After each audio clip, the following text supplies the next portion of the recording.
Welcome to think tank library. आज हम discuss करेंगे एक बहुत ही important chapter class 12th political science का, जिसका नाम है दो ध्रुवीयता का अंत। इस चैप्टर में हम जानेंगे कैसे कोल्ड वॉर ख़त्म हुआ और दुनिया में नए समीकरण बने। तो वीडियो को एंड तक ज़रूर देखिए और अगर आपको कंटेंट पसंद आए तो चैनल को सब्सक्राइब करना मत भूलिएगा। चलिए शुरू करते हैं। सबसे पहले थोड़ा सा बैकग्राउंड समझते हैं। वर्ल्ड वॉर सेकंड के बाद दुनिया दो बड़े सुपर पावर्स में डिवाइड हो गई थी, यूनाइटेड स्टेट और Soviet union. United states capitalist ideology को रिप्रेजेंट करता था, जबकि सोवियत यूनियन कम्युनिज्म को। इसी आइडियोलॉजिकल कॉन्फ्लिक्ट ने दुनिया को दो ध्रुवियों में डिवाइड कर दिया था। इस पीरियड को कोल्ड वॉर कहते हैं क्योंकि ये लड़ाई कभी डायरेक्टली नहीं हुई, लेकिन इनडायरेक्टली दोनों कंट्रीज अपने अलायंस के साथ छोटी छोटी वॉर्स और कॉन्फ्लिक्ट्स में इन्वॉल्व्ड थी। सोवियत संघ का विघटन एक ऐतिहासिक घटना थी जिसने दुनिया के राजनीतिक नक्शे को बदल दिया। ये शीत युद्ध के अंत का प्रतीक था, जिससे नए राष्ट्रों का उदय हुआ और अंतर्राष्ट्रीय संबंधों में बदलाव आए। सोवियत प्रणाली के अंतर्गत कम्युनिस्ट पार्टी एक केंद्र बिंदु थी। किसी अन्य राजनीतिक दल या विपक्ष का उसमें कोई भी स्थान नहीं था। इसके अतिरिक्त सोवियत प्रणाली समाजवाद के आदर्शों और समतामूलक समाज की आवश्यकताओं से प्रेरित थी। इसमें निजी संपत्ति का स्थान भी नहीं था। कोल्ड वॉर के मेजर फेजेस को समझना बहुत इम्पोर्टेंट है। इस समय में ऐसे इवेंट्स हुए जो दुनिया को न्यूक्लियर वॉर के बहुत करीब ले आए, जैसे क्यूबा मिसाइल क्राइसिस, जिसमें अमेरिका और सोवियत यूनियन के बीच न्यूक्लियर वॉर का खतरा था। वियतनाम वॉर और कोरियन वॉर जैसे रीजनल कॉन्फ्लिक्ट भी इसी कोल्ड वॉर के पार्ट थे, जिसमें दोनों सुपर पावर्स अपने अलायंस के साथ इन्वॉल्व थे। आर्म्स रेस और स्पेस रेस भी उसी कंपटीशन का हिस्सा थी, जिसमें न्यूक्लियर मिसाइल्स और स्पेस एक्सप्लोरेशन के फील्ड में अमेरिका और सोवियत यूनियन एक दूसरे को पीछे छोड़ने की कोशिश कर रहे थे। मतलब ये कि हथियारों की होड़ इन दोनों के बीच में चल रही थी। अब हम बात करते हैं सोवियत संघ का उदय और उसके विकास के बारे में। सबसे पहले रूसी क्रांति। 1917 में रूसी क्रांति के बाद रूस एक कम्युनिस्ट राज्य बन गया, जिसका नाम सोवियत संघ रखा गया, और उसमें सिर्फ एकमात्र कम्युनिस्ट पार्टी ही थी, जिसमें कोई और पार्टी का स्थान नहीं था। सेकंड, सोवियत संघ का विस्तार। सोवियत संघ ने पूर्वी यूरोपीय देशों पर कब्जा कर लिया और एक शक्तिशाली साम्राज्य का निर्माण किया। सोवियत अर्थव्यवस्था पर राज्य का नियंत्रण था। सोवियत संघ की सरकार द्वारा सभी नागरिकों के लिए एक न्यूनतम जीवन स्तर सुनिश्चित कर दिया गया था। सरकार बुनियादी आवश्यकताओं की वस्तुओं जैसे स्वास्थ्य सुविधा, शिक्षा रियायती दरों पर उपलब्ध कराती थी। भूमि और अन्य उत्पादक संपदाओं पर स्वामित्व व नियंत्रण सिर्फ राज्य का था। सोवियत प्रणाली के अंतर्गत अर्थव्यवस्था समाजवाद के आदर्शों और समतामूलक समाज की आवश्यकताओं से प्रेरित थी। ये समाज के समानता के सिद्धांत पर रचना के पक्ष में थी। इसके अंतर्गत राज्य और पार्टी की संस्था को प्राथमिक महत्व दिया गया था। अर्थव्यवस्था योजनाबद्ध और राज्य के नियंत्रण में थी। विकास के लिए केंद्रीय सरकार द्वारा योजनाओं का निर्माण किया गया और उनको लागू किया गया। अमेरिका को छोड़कर यह व्यवस्था विशेष विश्व की तुलना में अधिक विकसित हुई। फिर थर्ड पॉइंट आता है शीत युद्ध का। सोवियत संघ और अमेरिका के बीच शीत युद्ध शुरू हुआ, जिसमें दोनों पक्ष वैश्विक प्रभाव के लिए प्रतिस्पर्धा करते रहे। अब बात करते हैं सोवियत संघ के विघटन के कारण की। फर्स्ट है अर्थव्यवस्था की विफलता। सोवियत संघ की केंद्रीकृत योजना अर्थव्यवस्था दक्षताहीन और उपभोक्ता वस्तुओं की कमी थी। सोवियत संघ ने अपने संसाधनों का अधिकांश भाग परमाणु हथियारों, सैन्य सामग्री और अपने देशों के विकास पर खर्च किए ताकि उन पर नियंत्रण बना। इससे अर्थव्यवस्था पर दबाव पड़ा। काफी समय तक ये प्रचार किया गया था कि सोवियत राज्य व्यवस्था पश्चिमी देशों की व्यवस्था से अच्छी है। अतः जब लोगों को पश्चिमी देशों की जानकारी मिली तो उनका भ्रम टूट गया, क्योंकि वो उनसे पिछड़े हुए थे। सेकंड पॉइंट आता है राजनीतिक दमन। सोवियत सरकार ने अपने नागरिकों पर अत्याचार किया, व्यक्तियों की स्वतंत्रता और अभिव्यक्ति की स्वतंत्रता को दबाया। सोवियत संघ की गवर्नमेंट लोगों की आकांक्षाओं को पूरा नहीं कर पा रही थी। अर्थव्यवस्था की गतिरोध होने, उपभोक्ता वस्तुओं की कमी के कारण राज्य व्यवस्था को संदेह की दृष्टि से देखा जाने लगा, क्योंकि लोगों की आकांक्षाओं के अनुसार काम नहीं हो रहा था। अब थर्ड पॉइंट आता है राष्ट्रवाद का उदय। विभिन्न राष्ट्रीयताओं ने अपनी स्वतंत्रता की मांग की, जिससे सोवियत संघ के अंदर विभाजन बढ़ गया। सोवियत संघ के विघटन के कारण नए देशों का उदय हुआ, जिनकी अपनी पहचान और पसंद थी। इनमें से बाल्टिक और पूर्वी यूरोपीय संघ और नाटो से संबंध रखना चाहते थे। मध्य एशियाई देशों ने अपनी भौगोलिक स्थिति का लाभ उठाने के लिए रूस के साथ अपने संबंध जारी रखे तथा पश्चिमी देशों अमेरिका, चीन आदि से भी संबंध बनाए। इस प्रकार अंतर्राष्ट्रीय फलक पर कई खिलाड़ी सामने आए। प्रत्येक के हित, पहचान और आर्थिक राजनीतिक समस्याएं अलग अलग थीं। गोर्बाचेव की नीतियां। गोर्बाचेव की पेरेस्ट्रोइका और ग्लासनोस्ट नीतियों ने सोवियत संघ में राजनीतिक और आर्थिक सुधार किए, जिससे विघटन की प्रक्रिया तेज हुई। गोर्बाचेव ने सुधार करने का प्रयत्न तो किया, परंतु साम्यवादी दल के सदस्य अपनी सत्ता और विशेषाधिकारों के कम होने के कारण प्रसन्न नहीं।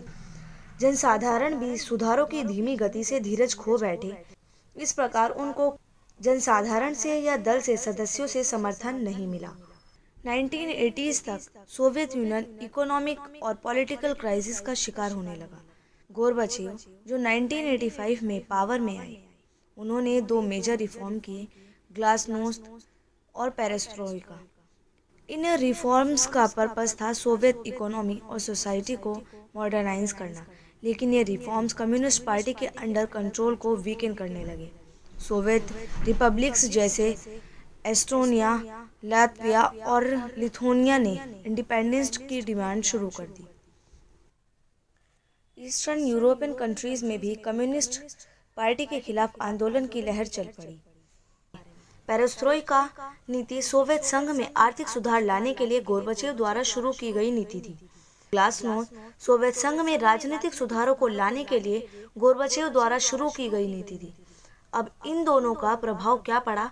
इन नीतियों ने सोवियत संघ में अधिक स्वतंत्रता और खुलेपन को बढ़ावा दे दिया, लेकिन यह भी विघटन का एक महत्वपूर्ण कारक था।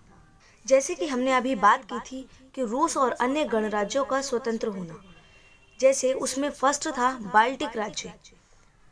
एस्टोनिया, लातविया और लिथुआनिया ने 1991 में अपनी स्वतंत्रता घोषित की।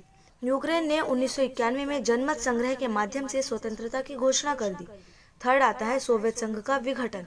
25 दिसंबर 1991 को सोवियत संघ का आधिकारिक तौर पर विघटन हो गया। बर्लिन वॉल का गिरना 1989 में एक सिंबल बन गया था कि कोल्ड वॉर का अंत हो रहा है। ये वॉल 1961 में जर्मनी के ईस्ट और वेस्ट को डिवाइड करता था। जब ये गिरी, पूरी दुनिया ने ये सिग्नल देखा कि सोवियत कंट्रोल खत्म हो रहा है और ईस्टर्न यूरोपियन कंट्रीज आज़ादी की ओर बढ़ने लगी। हंगरी, पोलैंड, यूगोस्लाविया और रोमानिया जैसे कंट्रीज में कम्युनिस्ट गवर्नमेंट खत्म होने लगी थी। फाइनली 1991 में सोवियत यूनियन का विघटन हो गया। 15 नए इंडिपेंडेंट रिपब्लिक्स बने, जिनमें रशिया सबसे बड़ा रहा। ये मूवमेंट कोल्ड वॉर का ऑफिशियल एंड था। कोल्ड वॉर के अंत ने एक नए ग्लोबल ऑर्डर को जन्म दिया, जिसमें एक सिग्नल सुपर पावर यानी अमेरिका बचा। यानी दो ध्रुवीयता का अंत हो चुका था और दुनिया एक नई दिशा में आगे बढ़ गई थी। अब बात करते हैं सोवियत संघ के विघटन के प्रभाव। राजनीतिक अस्थिरता। सोवियत संघ के विघटन के बाद पूर्वी यूरोप में कई देशों में राजनीतिक अस्थिरता पैदा हो गई। सोवियत संघ में 70 वर्षों तक एक दल का शासन रहा, जो जनता के प्रति उत्तरदायी नहीं था। गतिरोध प्रशासन, अधिक भ्रष्टाचार, गलतियों को सुधारने की अक्षमता, शासन में खुलेपन की अनिश्चितता, केंद्रीकृत सत्ता के परिणाम स्वरूप प्रशासनिक और राजनीतिक ढांचा असफल रहा। आम जनता के असंतोष में वृद्धि हो रही थी। इसके विपरीत पार्टी के सदस्यों को विशेषाधिकार प्राप्त थे।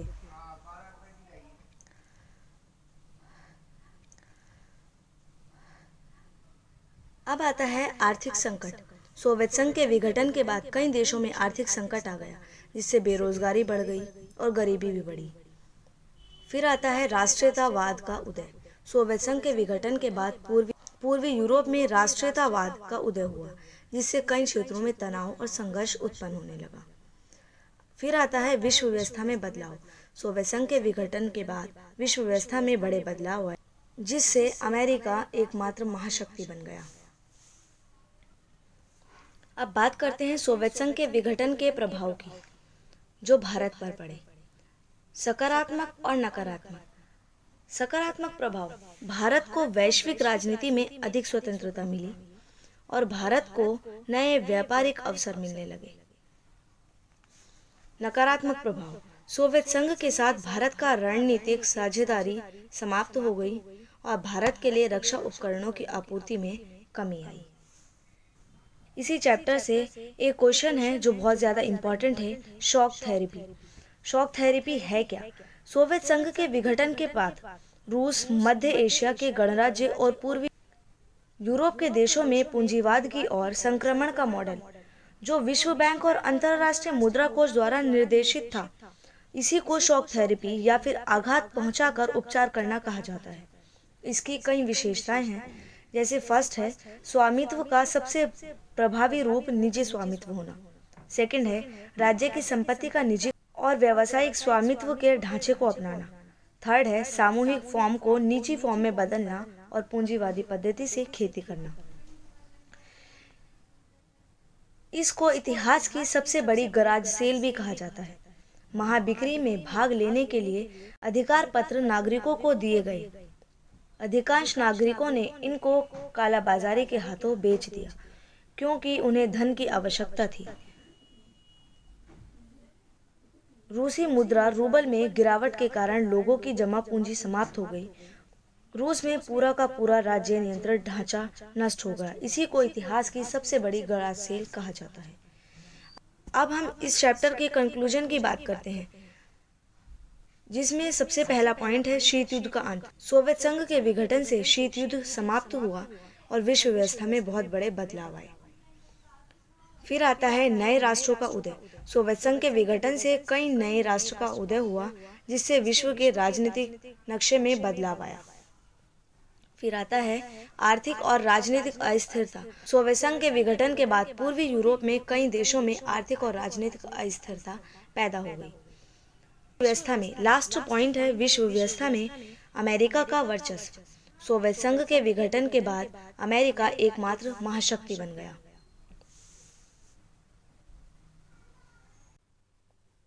कोल्ड वॉर के बाद दुनिया में एक नई दिशा आई।